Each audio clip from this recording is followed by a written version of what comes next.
আমরা কথা বললাম, অনেকেই পরামর্শ দিলাম। আসলে শিশুদের ক্লাস যে নিতে হবে ভালো করে, এই জিনিসটা শুধু ওই পরামর্শের কাজ না। শিশুদের ক্লাস নিতে গেলে শিশুদের মতো আচরণ করতে হবে।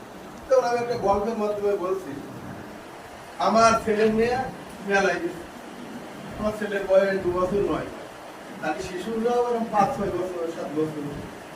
তা মেলায় গিয়ে আমার ছেলে হাঁটতে পারে।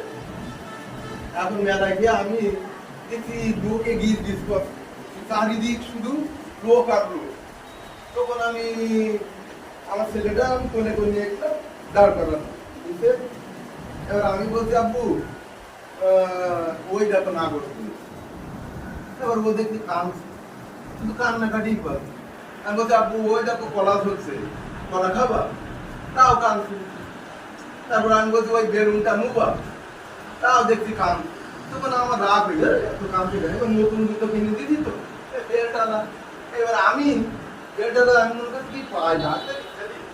এবার আমার ছেলে তো এমন, এবার আমি ওই বেলটা ঠিক করতে গিয়ে এবার বেল ঠিক করতে গিয়ে আমি তাকায় দেখছি মানুষের মাথা ছাড়া কিছু দেখা যাচ্ছে, মানুষের মাথা ছাড়া কিছু দেখা যাচ্ছে না। তখন আমি এবার বুঝতে পারি, আল্লাহ, আমার ছেলের মধ্যে কলা খাও, কলা তো সে মানুষের মাথা দেয়। ওই নাগরদোলা দেখো, ওই তো মানুষের মাথা দেয়। তাহলে মানে আমি গল্পের মাধ্যমে এটা বুঝাচ্ছিলাম, ওই আমার ওই শিশুর মতন ওই অবস্থায় দেখতে হবে। তারপর ছেলেপিলি আমি ওয়া বললি ও আসে। আমি একটা বুঝি, আমি মনে করেন আমেনা ম্যাডাম ক্লাস নেন, আর আমেনা ম্যাডামের তো একটু রাগ আছে। ছেলেপিলি যখন যন্ত্রণা জ্বালা যন্ত্রণা করবে, এইসব ছেলেপিলি এরকম হতেই পারে। শুধু আমেনা ম্যাডাম না, আমাদের হয়তো কি একটা চট বসি।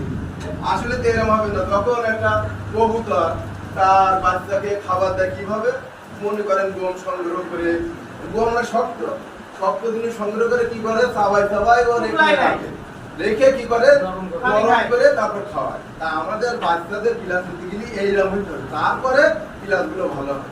আমি জানি বলি কি সব হবে, ওই যেমন আমি বিভাগ বলছিলাম কত সুন্দর বিজ্ঞানের ঠান্ডাটাও হেভি সুন্দর ক্লাস হয়েছে।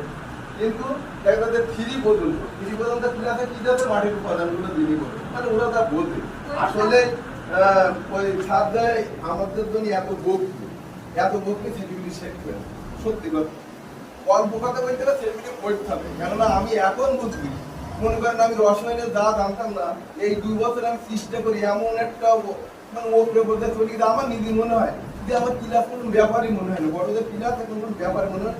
আমার মনে হয় যে তার আর কিছু আছে। তা বাচ্চারা যখন একটা মুখস্থ করবে, পড়িয়ে আসবে, কত বুঝনের দরকার নেই। তখন ও যখন পরবর্তী ক্লাসে যাবে